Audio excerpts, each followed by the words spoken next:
जय हिंद। मैं सहायक आचार्य सहदेव सिंह, राजनीति विज्ञान, राजकीय महाविद्यालय इटावा। आज हमारा टॉपिक है संयुक्त राष्ट्र संघ। संयुक्त राष्ट्र संघ वास्तविक रूप में क्या चीज़ है? ये मूल रूप से आदर्शवादी सिद्धांतों का संस्थात्मक रूप है। संयुक्त राष्ट्र संघ जिन आदर्शों पर खड़ा है उनका नाम बहुपक्षवाद है। और आदर्शवादी कहते हैं कि दुनिया में युद्ध तो हुए हैं, लेकिन युद्ध किन कारणों से हुए? क्योंकि अंतर्राष्ट्रीय विधि नहीं थी, लोकतंत्र नहीं था, अंतर्राष्ट्रीय संस्थाओं का अभाव था, नैतिकता नहीं थी। और ये एक तरह से क्या है? आदर्शवादी सिद्धांतों का संस्थात्मक रूप जो सामूहिक सुरक्षा में विश्वास करता है। सामूहिक सुरक्षा का मतलब है दुनिया के देशों की सुरक्षा का जिम्मा यूएनओ का होगा। एक सभी के लिए, सब एक के लिए होगा। अगर किसी ने किसी पर हमला किया तो वह विश्व शांति के लिए हमला माना जाएगा और उस पर सभी लोग मिलकर हमला करेंगे। ये सुरक्षा, सामूहिक सुरक्षा की मूल अवधारणा है और इस सामूहिक सुरक्षा की गारंटी यूएनओ की सुरक्षा परिषद देती है। मुचकुंद दुबे ने कहा है कि यूएनओ उन मुद्दों को आगे करता है जो हमने मानवता के इतिहास में लंबे संघर्ष के बाद हासिल किए हैं, जैसे स्वतंत्रता, समानता। तो यूएनओ मूलतः एक आदर्शवादी अवधारणा है जो सामूहिक सुरक्षा के सिद्धांत पर आधारित है। अगर सामूहिक सुरक्षा की बात प्रभावी हो जाए तो दुनिया में से युद्ध खत्म हो जाएंगे, विश्व शांति स्थापित हो जाएगी। तो देखते हैं संयुक्त राष्ट्र संघ के मूल उद्देश्य क्या हैं और संयुक्त राष्ट्र संघ के कार्यकरण के सिद्धांत क्या हैं। द्वितीय विश्व युद्ध के बाद वर्ष 1945 में संयुक्त राष्ट्र संघ का निर्माण किया गया, जिससे विश्व में विद्यमान संघर्षों का शांतिपूर्ण समाधान किया जा सके। संयुक्त राष्ट्र के निर्माण का उद्देश्य है विश्व राजनीति का संचालन बल और हिंसा के बजाय सहयोग और सह अस्तित्व के आधार पर होना चाहिए। यह अंतर्राष्ट्रीय समुदाय के लिए अपरिहार्य है तथा यह बहुपक्षवाद का आधार है। उद्देश्य अंतर्राष्ट्रीय शांति और सुरक्षा को बनाए रखना तथा इस उद्देश्य के लिए प्रभावी सामूहिक सुरक्षा का उपाय करना ताकि शांति के लिए खतरों को समाप्त किया जा सके तथा उन्हें दूर किया जा सके। तो संयुक्त राष्ट्र संघ का मूल उद्देश्य अंतर्राष्ट्रीय शांति और सुरक्षा बनाए रखना है। और उस अंतर्राष्ट्रीय शांति और सुरक्षा कैसे बनेगी? सामूहिक सुरक्षा के द्वारा। सामूहिक सुरक्षा का मतलब एक सबके लिए, सब एक के लिए की अवधारणा के माध्यम से। और ये सामूहिक सुरक्षा किसके द्वारा की जाएगी? ये सुरक्षा परिषद का दायित्व होगा। दूसरा इसका उद्देश्य है सभी राष्ट्रों के मध्य मैत्रीपूर्ण संबंधों का विकास करना।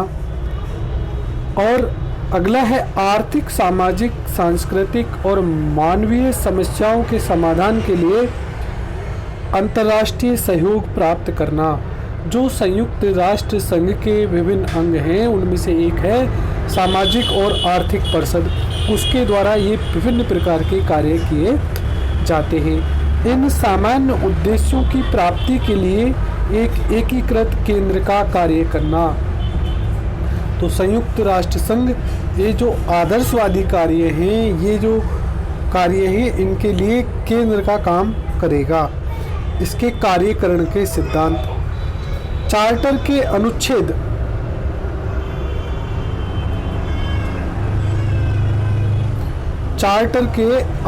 2 में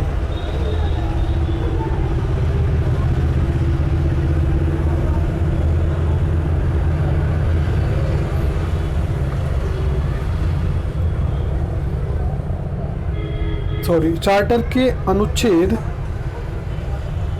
2 में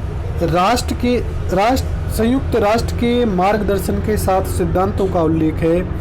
इनमें पहला है संयुक्त राष्ट्र के सभी सदस्यों की संप्रभु समानता, यानी जो भी राष्ट्र राज्य संयुक्त राष्ट्र संघ के सदस्य हैं दुनिया के राष्ट्र राज्य जिनको मान्यता प्राप्त है वो सब एक समान हैं। सदस्य राष्ट्रों के द्वारा ग्रहण किए गए चार्टर के सभी उत्तरदायित्वों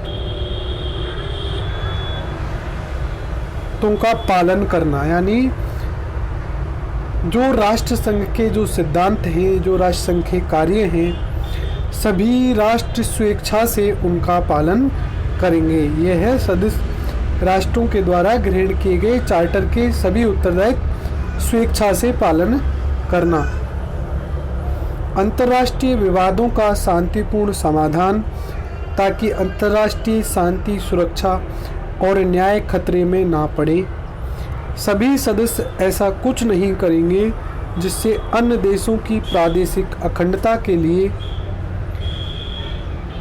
वह बल प्रयोग या उसकी धमकी के द्वारा किसी प्रकार का संकट उत्पन्न करे। सभी सदस्य संयुक्त राष्ट्र संघ को हर संभव सहायता उपलब्ध कराएंगे। ऐसे देश को किसी प्रकार की सहायता नहीं देंगे जिसके विरुद्ध संयुक्त राष्ट्र कोई कार्रवाई कर रहा होगा। संयुक्त राष्ट्र संघ इस बात का प्रयास करेगा कि जो देश संगठन के सदस्य नहीं हैं वह भी संगठन के सिद्धांतों के अनुकूल आचरण करें।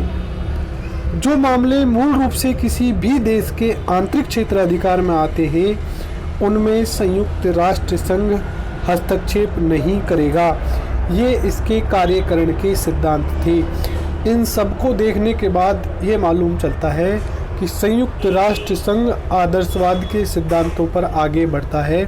वो दुनिया में शांति स्थापित करना चाहता है। वो दुनिया में सभी राष्ट्र राज्यों को समान महत्व देता है। तो ये थे संयुक्त राष्ट्र संघ के उद्देश्य और उसके कार्यकरण के सिद्धांत।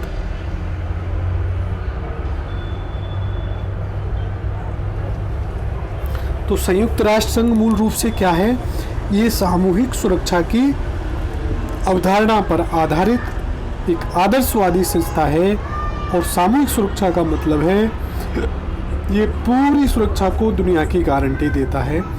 और स्वाभाविक रूप से दुनिया के लगभग 99% देश यूएनओ के सदस्य हैं। तो सामूहिक सुरक्षा और एक होती है सामूहिक रक्षा, दोनों में थोड़ा टेक्निकली डिफरेंस है। सामूहिक सुरक्षा मतलब है सभी दुनिया के देशों की सुरक्षा यूएनओ करेगा। एक के लिए सभी सब एक के लिए की अवधारणा है ये। और ये सुरक्षा परिषद के द्वारा दी गई सुरक्षा है। जबकि जो कलेक्टिव डिफेंस है ये नाटो के द्वारा दी गई सुरक्षा है। नाटो एक सैनिक संगठन है। ये शक्ति संतुलन पर आधारित है। ये सैन्य गठबंधन है। और जबकि जो यूएनओ है ये आदर्शवादी सिद्धांतों का संस्थात्मक रूप है। और संयुक्त राष्ट्र संघ जिन आदर्शों पर खड़ा है उनका नाम क्या है? बहुपक्षवाद है। ये आदर्शवादी लोगों का मामला है।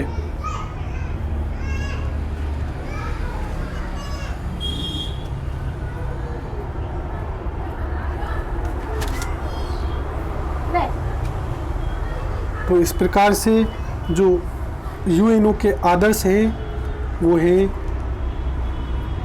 शांति, मानव अधिकारों की रक्षा, परमाणु हथियारों के प्रसार को रोकना। और इसके जो कार्यकरण के सिद्धांत हैं वह हस्तक्षेपवाद, यानी हमने पढ़ा था कोई भी आंतरिक मामलों में, किसी राज्य के आंतरिक मामलों में हस्तक्षेप नहीं करना और राज्यों की संप्रभुता का सम्मान करना, ये इसके कार्यकरण के सिद्धांत हैं। और इसकी जो सुरक्षा परिषद जो सामूहिक सुरक्षा की गारंटी देती है उसमें 5 सदस्य हैं। अमेरिका, रूस, चीन, इंग्लैंड, फ्रांस। ये पांचों P5 पावरफुल कंट्रीज हैं। और इसमें 10 अस्थायी सदस्य होते हैं।